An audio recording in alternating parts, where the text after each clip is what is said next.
Aqui no Sistema Sagres de Comunicação, estou recebendo o delegado Joaquim Adorno, ele que é do grupo especializado no atendimento às vítimas de crimes raciais e delitos de intolerância. Por que o convite ao delegado? A pauta, a acusação do volante Felipe Bastos, no último domingo, Dia das Mães, no estádio Antônio Ascioli, ao sair de campo ali, após o apito final, ele ouviu durante duas oportunidades, né, o grito de macaco, né, um ato até onde a gente sabe racista, né, porque a gente entende o cunho da palavra utilizada ao negro, né, e isso causou bastante revolta imediatamente ao atleta e depois, evidentemente, ele em entrevista coletiva se pronunciou. O Goiás também fez um pronunciamento pedindo mais respeito e tolerância em relação a essas situações. E o Felipe Bastos, no dia seguinte, foi à delegacia, esteve com o delegado, né? E fez aí prestou um depoimento explicando, detalhando o que aconteceu. Delegado, e o que foi dito? O que o senhor ouviu do Felipe Bastos? Um grande abraço. Opa, boa tarde, um grande abraço. Bem, o Felipe esteve aqui, nós marcamos, devido à vida de atleta, ela não é tão simples, né? O pessoal tem uma agenda um pouco mais turbulenta, então ele marcou, veio, nós conversamos um pouco antes, e o interessante é que, antes do registro, até da ocorrência, para que eu entendesse o fato, o que eu achei interessante na fala dele foi essa questão de que ele já tinha ouvido falar muito do racismo, mas ele nunca tinha sofrido diretamente o racismo. E ele não tinha a percepção de que seria tão doído para ele, de que seria tão ruim ouvir aquelas palavras.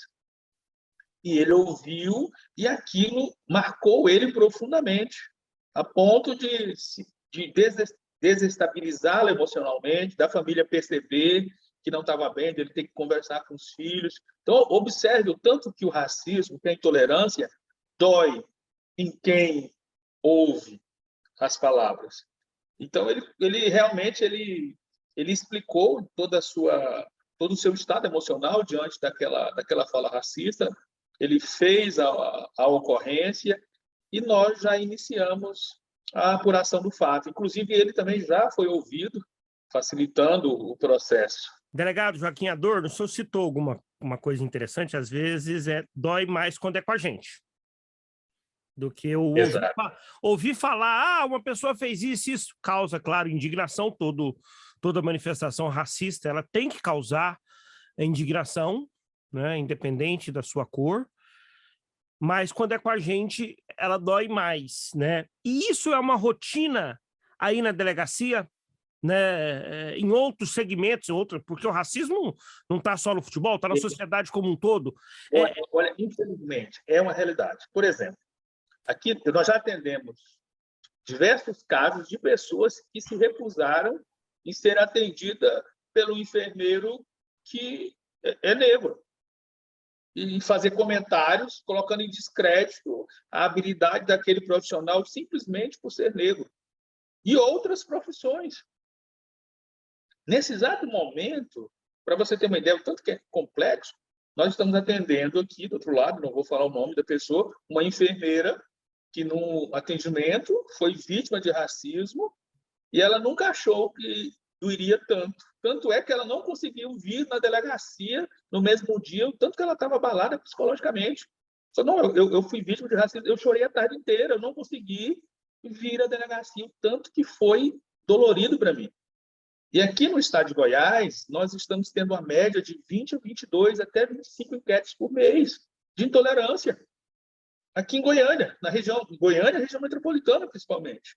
Então, observe, todos os dias nós temos casos de racismo. É racismo no trabalho, é racismo nas redes sociais, é racismo na rua, no ponto de ônibus. O que a gente percebe? Quando o sujeito tem qualquer frustração com o outro e ele não tem nenhuma forma de prejudicar o outro, aflora a condição do outro. Você vai falar o quê? Por exemplo, no caso lá do jogo, o que aquele torcedor podia falar para o Felipe? Você jogou melhor que a gente, né? Ganhou, fazer o quê? Mas como é que eu vou te diminuir? E naquele exato momento, a pessoa, na hora de diminuir o outro, a primeira coisa que ele pensa é o quê? Na cor. Aí esse racismo que está lá dentro, latente, ele aflora.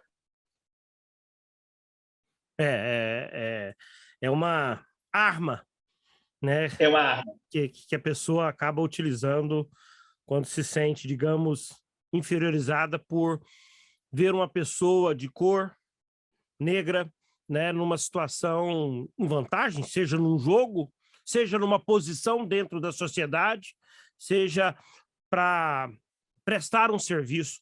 E aí, sobre o Felipe Bastos, né, ele fez o depoimento. O que aconteceu após o depoimento? Qual foi o próximo passo aí do senhor que está no caso, doutor Joaquim? Ele fez o depoimento, o inquérito está instaurado e agora a Polícia Civil está recebendo todos os VTs, todas as gravações das emissoras e do sistema de segurança do Atlético para poder identificar o torcedor.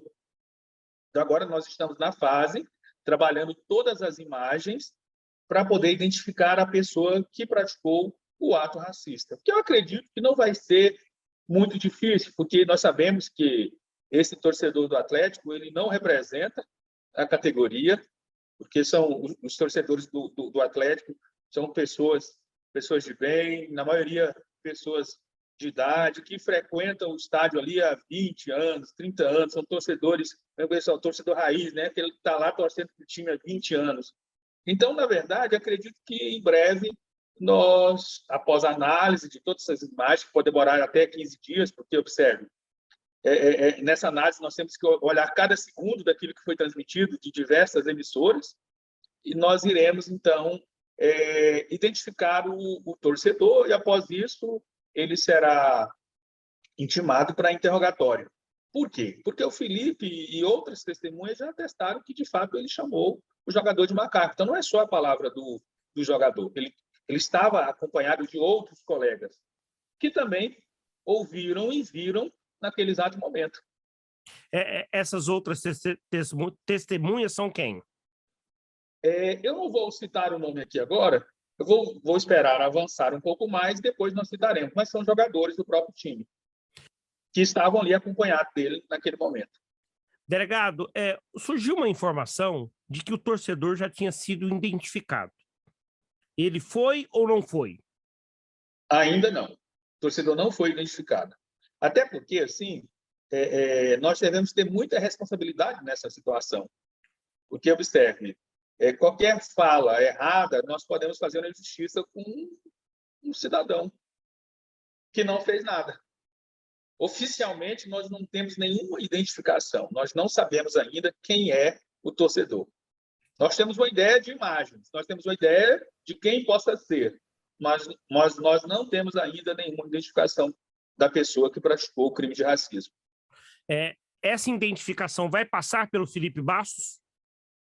Sim, vai passar pelo Felipe Bastos, vai passar pelas testemunhas que presenciaram, vai passar por seguranças, vai passar por um monte de gente, porque, na verdade, nós temos que ter todo o cuidado para fazer o procedimento da forma mais dialética possível, para que não cometamos injustiça nenhuma. A partir do momento que está identificado o torcedor que fez esse crime, né? Porque é um crime, para quem às vezes está ouvindo, não sabe, o racismo é crime, a homofobia é crime, né? Isso está no Código Penal, isso tem consequências. E quais são as consequências que esse torcedor, que essa pessoa terá? Bem, esse torcedor, ele, tão logo seja identificado, ele vai ser interrogado porque ele vai responder pelo artigo 140, parágrafo 3º do Código Penal, com pena de reclusão de 1 a 3 anos de prisão, um crime inafiançável e imprescritível. Provavelmente, ele será indiciado, o inquérito será encaminhado para o Poder Judiciário, onde vai passar pelo crivo do Ministério Público, que pode também oferecer denúncia. E ele vai ser processado como qualquer criminoso. Às vezes a gente ouve muito isso, não só no segmento agora que a gente está falando do racismo, mas em outros segmentos, a polícia vai e prende e a justiça solta, né? O crime de racismo, aí pela vivência do senhor dentro aí, né, do grupo especializado no atendimento das vítimas de crimes raciais, ele realmente tem o desdobramento e a punição, essas pessoas vão presas, essas pessoas que cometem ato de racismo, realmente pagam a pena? Olha, o que nós devemos entender? É que a pena é de 1 a 3 anos de prisão, de reclusão. É uma pena pequena, então provavelmente o sujeito ele não vai ficar preso ao final do processo. Provavelmente ele não vai ficar preso. Mesmo quando o sujeito, nessa situação, é preso em flagrante, em razão da situação e do direito, ele provavelmente é solto na audiência de custódia.